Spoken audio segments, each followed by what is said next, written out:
Walang taka sa pulisya ang umano'y gun runner sa Cavite na itinimbre ng isang informante. Arestado siya at naulihan ng matataas na kalibre ng baril at mga bala. Nakatutok si John Consulta. Exclusive. Pagdating sa lugar na ito sa Bacoor, Cavite, dahan-dahan na tinungo ng Calabarzon Police ang target na bahay.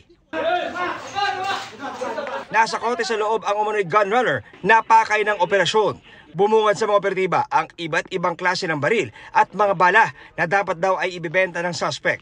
Nagmula sa isang tip sa isang informante ang trabaho na nauwi sa raid. Merong AR-15 o kung yung tinatawag na M16, saka meron tayong parang submachine gun na 9mm.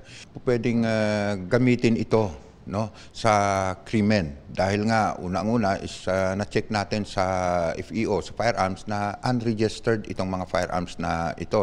In relation naman sa election, no, pwedeng gagamitin din ito, no.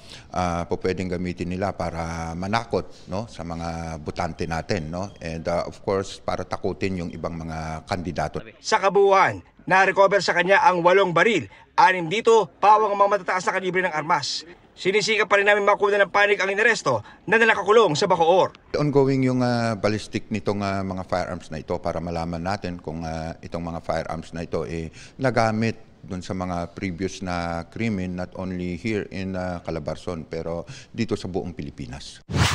Inaalam ngayon ng PNP kung sino ang source ng naturang mga loose firearms at kung nagamit na ba mga ito sa mga nakaraang krimen. Para sa GMA Integrated News, John Consulta, nakatutok 24 oras.